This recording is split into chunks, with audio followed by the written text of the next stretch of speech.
नमस्ते। आज के इस बेहद खास और ज्ञानवर्धक विश्लेषण में आपका बहुत बहुत स्वागत है। आज हम एक ऐसे विषय पर बात करने वाले हैं जो हम सभी से जुड़ा है, करियर प्रबंधन और विकास।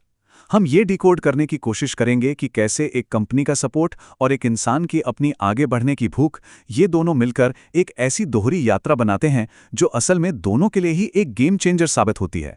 ये सिर्फ किताबी बातें बिल्कुल नहीं है, बल्कि यह वो नींव है जिस पर किसी भी सफल कंपनी की इमारत खड़ी होती है। तो चलिए पूरी ऊर्जा के साथ इस दिलचस्प विषय की गहराई में चलते हैं। अब इस विषय को समझने के लिए जरा एक सच्ची और बेहद प्रेरक कहानी पर गौर करते हैं। जरा सोचिए, क्या चीज किसी इंसान को एक ही कंपनी में 25 साल तक टिके रहने और लगातार आगे बढ़ने के लिए प्रेरित करती है? A to Z नाम की एक कंपनी में काम करने वाले श्री दत्तराम की कहानी बिल्कुल इसी सवाल का जवाब है। जब यामिनी नाम की एक इंटर्न ने उनसे बातचीत की तो उसे पता चला कि दत्तराम जी ने उसी कंपनी में 25 साल से ज्यादा का समय बिताया है। लेकिन असली हैरानी की बात तो ये थी कि उन्होंने वहां एक साधारण फैक्ट्री वर्कर के तौर पर शुरुआत की थी और आज वो उसी मैन्युफैक्चरिंग यूनिट के मैनेजर बन चुके हैं। आखिर ये जादू हुआ कैसे? अब जो बात इस स्लाइड के बारे में वास्तव में दिलचस्प है वो ये है कि सफलता की ये कहानी एक तरफा नहीं थी। दत्तराम जी ने अपनी इस शानदार तरक्की का क्रेडिट अपनी सीखने की ललक के साथ साथ कंपनी के सपोर्ट को भी दिया। यहाँ पर एचआर यानी मानव संसाधन विभाग ने एक असली हीरो वाली भूमिका निभाई। उन्होंने दत्तराम जी को इग्नू जैसे दूरस्थ शिक्षा कार्यक्रमों में दाखिला लेने के लिए मोटिवेट किया। पहले उनका ग्रेजुएशन हुआ, फिर उन्होंने एमबीए की डिग्री पूरी की। ये एचआर थ्योरी का एक ऐसा जीता जागता मानवीय उदाहरण है जहां कंपनी ने अपने ही कर्मचारी की शिक्षा और भविष्य में सीधा निवेश किया। तो आइए इस चर्चा को आगे बढ़ाते हैं हमारे पहले भाग के साथ। 1. करियर की परिभाषा, नौकरी से परे। असल में करियर है क्या? प्रसिद्ध विद्वान डेसलर इसे उस व्यावसायिक स्थिति के रूप में देखते हैं जो कोई इंसान सालों तक संभालता है। वहीं डेनीसी और उनके साथियों का कहना है कि ये अनुभवों और गतिविधियों का एक पूरा पैकेज है। कहने का मतलब ये है कि करियर का मतलब सिर्फ नौकरी करना नहीं है। ये अलग अलग रोल्स के बीच से गुजरना, नई नई जिम्मेदारियां उठाना और दिन के अंत में उस काम से जो संतुष्टि मिलती है, उस पूरी यात्रा का नाम है। चलिए आगे बढ़ते हैं भाग 2 की ओर। 2.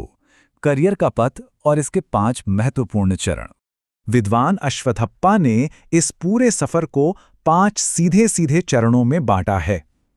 शुरुआत होती है कंपनी में एंट्री और प्लानिंग से, फिर इंसान प्रोग्रेस करता है, उसके बाद आता है मिड करियर जहां वो टॉप के पदों तक पहुंचता है, फिर वो खुद को पूरी तरह स्थापित कर लेता है और रिटायरमेंट की प्लानिंग करने लगता है। अगर हम इसे वापस श्री दत्तराम की कहानी से जोड़कर देखें तो बिल्कुल साफ हो जाता है। उन्होंने एक एंट्री लेवल वर्कर के तौर पर शुरुआत की, तरक्की करके मैनेजर बने और अब रिटायरमेंट के बाद अपनी पीएचडी पूरी करने की प्लानिंग कर रहे हैं। ये पूरी थ्योरी का एक एकदम सटीक उदाहरण है। अब आते हैं भाग 3 पर। 3. आधुनिक करियर में बदलाव। ठीक है, चलिए इसमें गहराई से गोता लगाते हैं। पहले के जमाने में सोच एकदम अलग थी। पुरानी विचारधारा पूरी तरह से कंपनी के इर्द गिर्द घूमती थी, जहां बस एक ही लक्ष्य होता था, सीढ़ी पर कैसे भी करके ऊपर चढ़ना है। लेकिन आज का सच कुछ और है। ग्लोबलाइजेशन, मंदी और आउटसोर्सिंग ने इस पुराने ढांचे को पूरी तरह हिलाकर रख दिया है।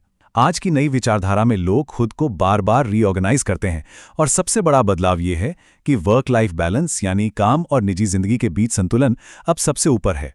आज करियर के चरण से ज्यादा करियर की उम्र मायने रखती है, क्योंकि कोई भी इंसान अपनी जिंदगी में कई बार बिल्कुल नए सिरे से अपना करियर शुरू कर सकता है। यह हमें लाता है भाग 4 पर।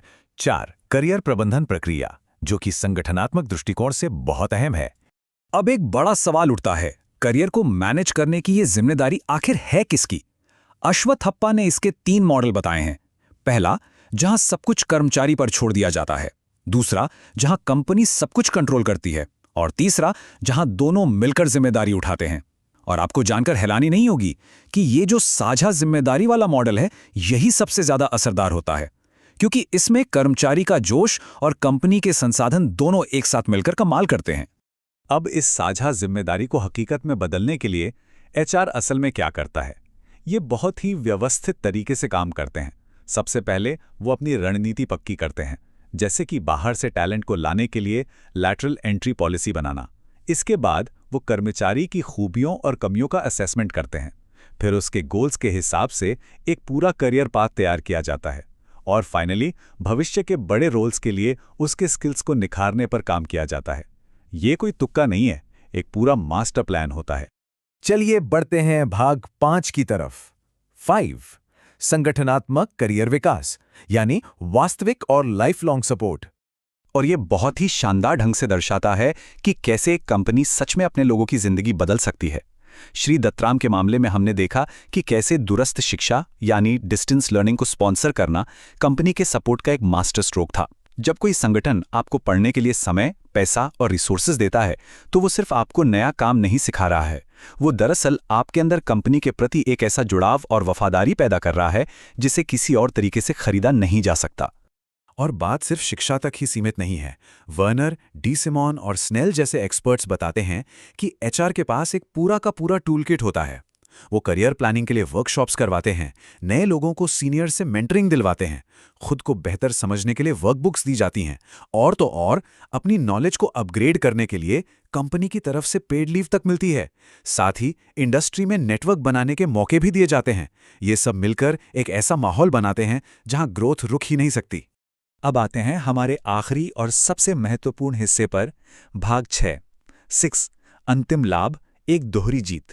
तो इन सारी थ्योरीज, इन सारे इन्वेस्टमेंट्स और दत्तराम जी जैसी कहानियों का आखिरी निचोड़ क्या है? इस पूरे विश्लेषण का सबसे बड़ा टेक अवे यही है कि पर्सनल एम्बिशन और कंपनी का सपोर्ट ये दोनों अलग अलग चीजें नहीं हैं। ये एक ही गाड़ी के दो पहिए हैं। जब कोई इंसान अपने फुल पोटेंशियल पर पहुंचता है तो वो बहुत संतुष्ट होता है और हाईली मोटिवेटेड होता है, और एक मोटिवेटेड इंसान वो सीधा सीधा कंपनी की प्रोडक्टिविटी को बढ़ाता है, जिससे अंततः कंपनी का प्रॉफिट ही आसमान छूता है। इसे ही कहते हैं एक परफेक्ट विन विन सिचुएशन। तो इस विश्लेषण को हम इस एक बहुत ही गहरे सवाल के साथ खत्म करते हैं।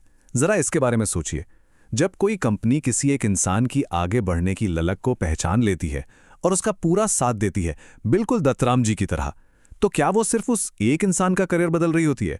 जी नहीं। अनजाने में ही सही, वो कंपनी अपने खुद के भविष्य, अपने कल्चर और अपनी सफलता की कहानी को एक ऐसा जबरदस्त और नाटकीय मोड़ दे रही होती है जिसका असर बरसों तक रहता है। एक शानदार एचआर डेवलपमेंट का यही वो असली और विशाल प्रभाव है। आज के इस बेहतरीन सफर में हमारे साथ जुड़ने के लिए आपका बहुत बहुत धन्यवाद।